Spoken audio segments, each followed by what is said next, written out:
अस्सलाम वालेकुम दोस्तों। अपने चैनल पर आपको खुशामदीद कहते हैं। दोस्तों, अगर आप इन्वर्टर ख़रीदने लगे हैं तो फ़ौरन रुक जाइए। जी हाँ, ख़रीदारी के लिए सिर्फ चंद दिन का इंतज़ार कर लें। इसके अलावा इस वीडियो में आप जानेंगे कि वो कौन सा इन्वर्टर है जो बग़ैर बैटरी के भी चलता है। जी हाँ, बग़ैर बैटरी के भी दिन के टाइम उस इन्वर्टर को आप चला सकते हैं। अगर आपने उस इन्वर्टर में सोलर का कनेक्शन कर रखा है, सोलर प्लेट्स पैनल्स लगाए हुए हैं, और अपनी बचत कर सकते हैं और कमा भी सकते हैं। वो कैसे, वीडियो में हम आपको बताएंगे। मार्केट में कौन सा इन्वर्टर है जो एक इंटेलिजेंट यानी कि समझदार इन्वर्टर है। तो दोस्तों, अपनी वीडियो का बाकायदा आगाज़ करने से पहले मैं आपसे गुजारिश करूंगा कि आप हमारे चैनल को सब्सक्राइब कीजिए। वीडियो अगर पसंद आए तो उसे आखिर में लाइक करना मत भूलिएगा, शेयर भी ज़रूर कीजिएगा और बेल के आइकन को प्रेस कर दीजिएगा। लीजिए दोस्तों, मैंने भी आपको इन्वर्टर ना ख़रीदने का क्यों कहा, ये बात एक प्रैक्टिकल एग्जांपल से समझाता हूँ कि पिछले चंद सालों में जो तब्दीलियाँ मैंने देखी, उनको जो ज़ाती तौर पर और प्रैक्टिकल मिसाल है वो मैं आपसे शेयर करता हूँ। पिछले साल एक कंपनी ने पाकिस्तान में ऐसा इन्वर्टर मुतारफ़ करवाया था जो बग़ैर बैटरी के भी काम करता है।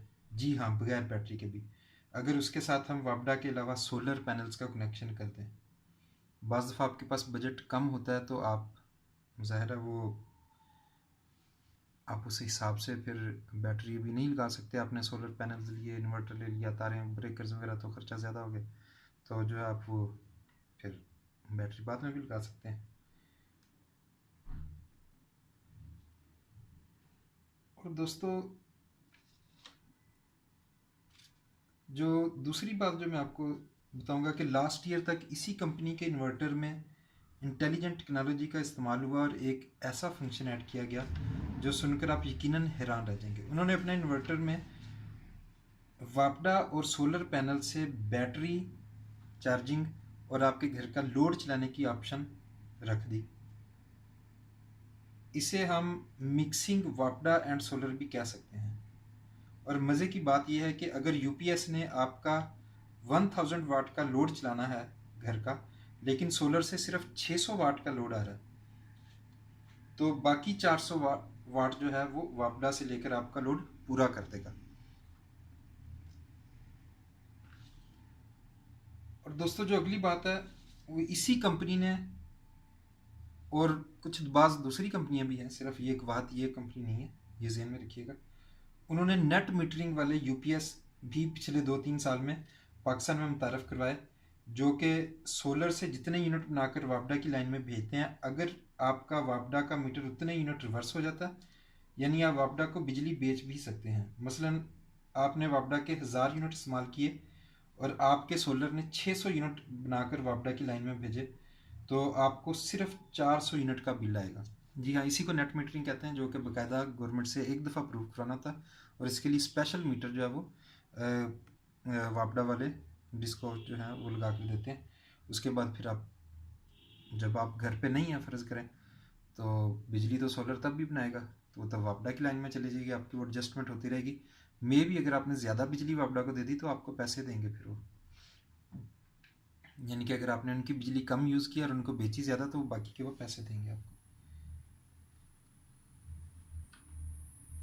तो वैसे तो मार्केट में बहुत सारे यूपीएस और इन्वर्टर्स हैं, लेकिन कुछ इन्वर्टर बाकायदा एक ब्रांड बन चुके हैं, जैसा कि ये आपके सामने लिखे हुए हैं। इन्वेरक्स है, होमेज है, साइबर पावर है, इको स्टार है, हुंडई का है, अपोलो का, और भी बहुत सारे हैं दोस्तों। तो लेकिन ज़ाती तौर पर मैं आपको यहाँ पर बताता चलूँ कि मैं इन्वेरक्स का फ़ैन हूँ। उसकी वजह कि इन्होंने सोलर के अंदर जो है बहुत सारे फंक्शंस ऐड किए हैं, सोलर के हिसाब से अपने यूपीएस जो बनाए इन्होंने, इन्वर्टर्स बनाए, तो जिसकी वजह से मैं ज़ाती तौर पर इन्वर्क्स का फ़ैन हूँ। और होमेज को भी पसंद करता हूँ, होमेज भी एक अच्छा ब्रांड है, लेकिन उन्होंने सोलर में भी बहुत ज़्यादा कोई जिद्दत या इन्वेंशन नहीं लेकर आए। थोड़ा बहुत काम किया उन्होंने उसके ऊपर, लेकिन इतना नहीं जितना होना चाहिए था। अब आते हैं हम अपने असल मौजू की तरफ।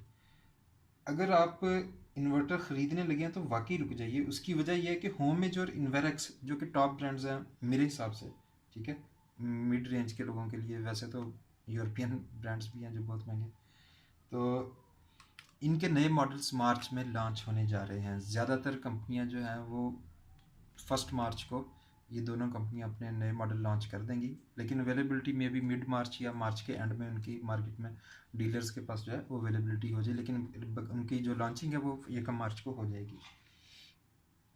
और इसी वजह से मैं आपको कह रहा हूँ कि अगर अब देखिए उन्होंने जो 3 फंक्शन ऐड किए हैं, वो जो मैं आपको मतलब यहाँ पे दोबारा याद आने के लिए लिख भी देता हूँ, तो आप सोचिए आगे कितने फंक्शंस आएंगे।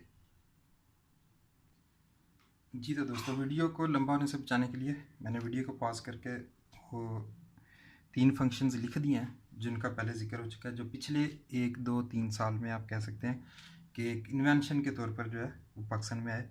नंबर 1, बगैर बैटरी के चलने वाला यूपीएस मुतारफ़ हुआ, और मिक्सिंग सोलर एंड वापडा का फंक्शन आया, ठीक हो गया। और यानी कि जो है वो एक समझदार यूपीएस आप कह सकते हैं, इसी को कहेंगे ना इंटेलिजेंट है, कि उसे पता है कि मुझे सोलर से इतने वाट्स आ रहे हैं और ज़रूरत मुझे इतने वाट्स की, तो बाकी वो जितनी भी ज़रूरत हो वो वापडा से ले लेता है, जिसकी वजह से आपका बिल कंट्रोल में रहता है।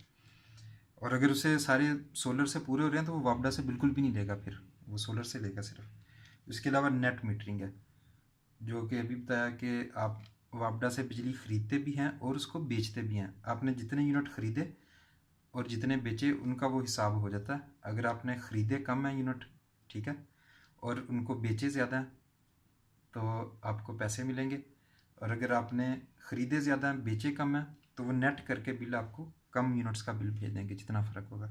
जी तो दोस्तों, उम्मीद है ये वीडियो अच्छा, इसमें जो मेरा इशारा था, ये 3 फंक्शन बताए हैं ख़ास तौर से, और भी हैं, लेकिन मुझे इन फंक्शंस के हिसाब से अभी तक इन्वेरेक्स का जो है वो यूपीएस बेहतर मालूम हुआ है।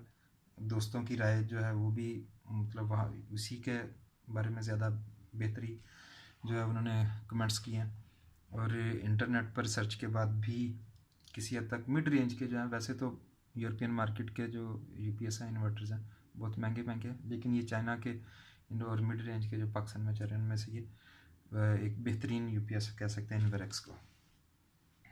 वैसे तो होमेज भी मुझे पसंद है, लेकिन उन्होंने सोलर में इतना काम नहीं किया। तो दोस्तों, अगर ये 3 फंक्शन आए तो आप सोचिए कि अगले 1 2 माह में, या जो मतलब नए मॉडल्स आ रहे हैं 2019 के, उनमें कितनी बेहतरी आएगी। जो एरर थोड़े बहुत सॉफ्टवेयर के आ रहे थे वो रिमूव हो चुके होंगे, और मज़ीद उन फंक्शंस को रिफ़ाइन करके टेक्नोलॉजी हमारे सामने होगी, जिससे आप यकीनन एंजॉय करेंगे और आपकी जो मुश्किलात हैं उनमें कमी आएगी।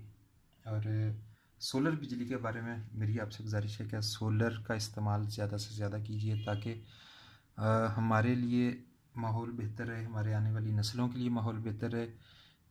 जो बिजली हम यूज़ करते हैं वो यकीनन पेट्रोल, डीज़ल, गैस या कोयला वगैरह से बनती है, पानी से बहुत कम बिजली बनती है।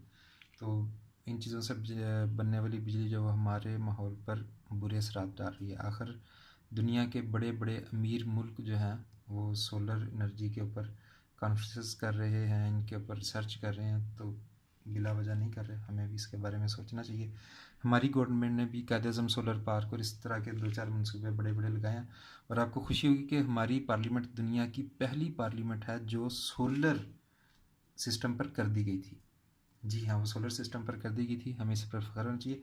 तो आप सोचिए कि गवर्नमेंट्स और इंटरनेशनल लेवल के जो तरक्की याफ्ता मुल्क हैं वो कोई बेवकूफ़ सोच के हामिल नहीं है कि अगर वो सोलर के ऊपर काम करें, हमें भी इसके ऊपर काम करना चाहिए। शुक्रिया, अस्सलाम वालेकुम।